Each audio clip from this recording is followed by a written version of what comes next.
सद्गुरु, मुझे टैटू बहुत पसंद है। मैंने बहुत से टैटू बनवाए हैं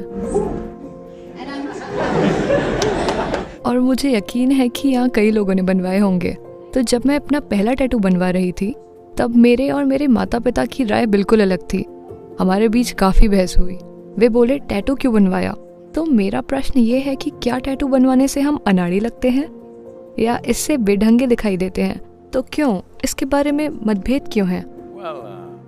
सवाल ये है कि आपके जीवन में अलग अलग समय पर आपके लिए अलग अलग चीजें मायने रख सकती हैं। ऐसे मौके पर अगर आप पहले से परमानेंट टैटू बनवा चुके हों और आज अमेरिका में टैटू हटाना बहुत बड़ा बिजनेस है, टैटू करवाने से ज्यादा बड़ा बिजनेस, ठीक है, क्योंकि कॉलेज के दिनों में उन्हें प्रेम हो जाता है और वे आपका नाम अपनी पूरी बाह पे लिखवा लेते हैं और फिर प्रेम खत्म हो जाता है। फिर उसे हटाने के लिए आपको अपनी चमड़ी हटानी पड़ती है। तो शायद पूरे शरीर पर टैटू बनवाने से पहले किसी ऐसी चीज के लिए रुकना बेहतर होगा जो आपके लिए वाकई मायने रखे। अगर आप उसे अपने माथे पर बनवाना चाहते हैं तो बेहतर होगा कि वो चीज आपके लिए जीवन भर मायने रखे, क्योंकि अगर 1 या 2 साल बाद वो बदल जाती है तो आपको अपनी चमड़ी हटानी पड़ेगी और साथ ही हर बात अपने चेहरे पर लिखने की जरूरत नहीं है। जब आप दुनिया में काम करना चाहते हैं, जब आप दुनिया में चीजें करना चाहते हैं, तो अपनी हर बात सबके सामने रख देना जरूरी नहीं है। आप में समझ होनी चाहिए कि किसे क्या बताना है ना। तो अगर आपका टैटू पहले से ही आपके बारे में,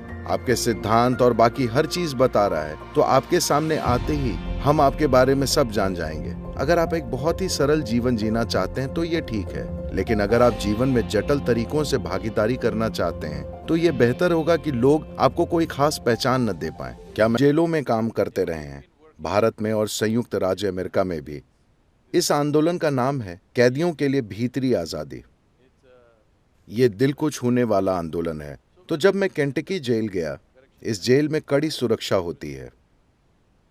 वहां एक आदमी था जो टैटू का काम करता था, वो टैटू बनाता है। तो मैं वहां उन कैदियों के लिए 10 दिनों का कार्यक्रम कर रहा था। वे लोग मेरे अच्छे दोस्त बन गए। तब उन्होंने बताया, मैंने पूछा, इस जेल के अंदर आपने ये टैटू कहाँ से बनवाए? हर चीज की तलाशी ली जाती है, ठीक है, आपके शरीर के छेड़ भी, हर चीज, ताकि कुछ भी अंदर न जाए।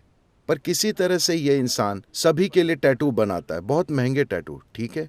और उसने मुझे अपने टैटू बनाने के सभी तरीके बताए।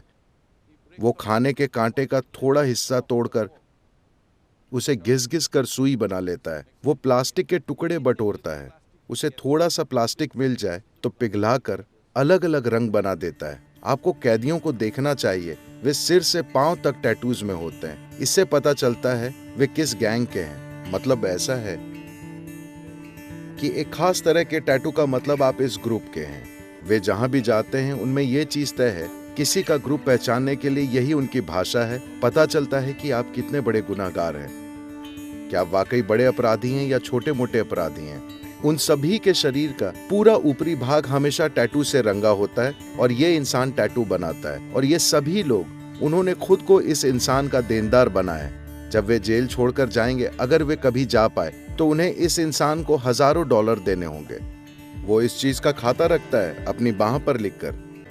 ये अद्भुत चीज थी। मैंने कहा, मुझे दिखाओ आप करते कैसे हैं। पर पहरेदार वहीं थे तो वो बोला, मैं दिखा नहीं सकता, पर उसने मुझे समझाया वो कैसे करता है। ये जबरदस्त प्रतिभा है। जेल के अंदर ही वो टैटू बना रहा है। अगर आप वाकई एक अच्छा टैटू बनवाना चाहते हैं तो केंटकी।